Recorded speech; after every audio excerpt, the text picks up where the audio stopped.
Okay, Assalamualaikum, selamat petang. Hari ni kita ada job dekat surau Al-Falah pula petang ni. Pihak surau panggil kita untuk datang cek kipas ni sebab ada AJK kata kipas ni bila tengah running hidup kadang-kadang dia mati, lepas tu dalam 10 ke 20 minit lepas tu dia pusing balik, lepas tu dia mati balik.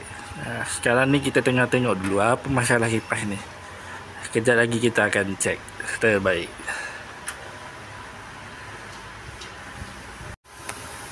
Okey, kalau tengok sekarang ni kipas ni tengah running speed 3, tapi dia tak berapa laju macam kipas lain. Kipas yang sana tu speed nombor 3 tapi laju.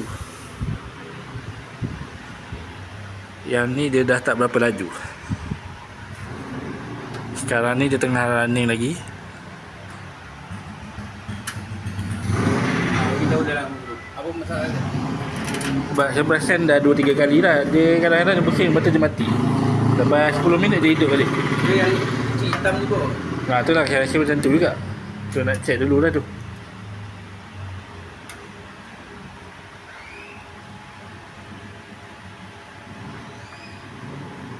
Sebab kesian pula orang solat Jumaat, dia kejap hidup, kejap mati.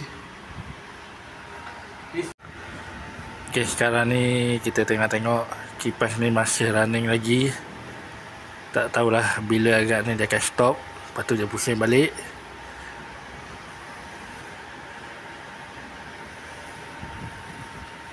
Nanti apa-apa saya update lagi video.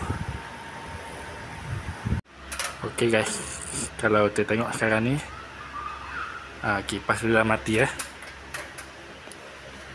switch dalam keadaan on, speed 3. Dia punya wiring kipas ni looping ni, kipas sana hidup, tapi dia dekat sini dia mati. Kita tunggu dalam masa 5 minit ke 10 minit nanti dia hidup balik.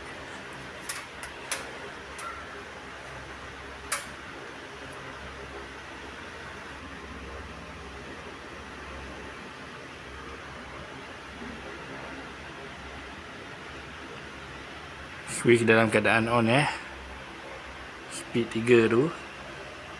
Switch tak tutup, tapi kipas ni mati. Dia berhenti. Tak tahulah, kita tunggulah dalam 5 ke 10 minit nanti dia hidup balik.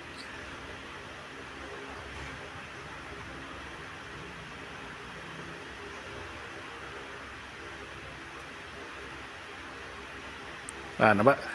Dia hidup balik. Saya tak tutup switch dia berpusing tapi angin tak kuat lah. Dia tak laju macam kipas sana. Kipas sana buka nombor 3 dia laju. Ok, kita dah dapat tahu dah masalah dia. Sekejap lagi kita akan buka kipas. Ok, kipas tadi kita dah bawa turun Sekejap lagi kita akan buka dia punya cover belakang tu. Check dia punya motor dengan komponen dalam dia lah.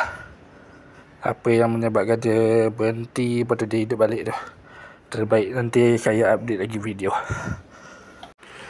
Ok, Alhamdulillah guys, kipas yang kita dah buka tadi kita dah buat servis, lepas tu kita dah pasang balik. Sekarang ni kita nak test.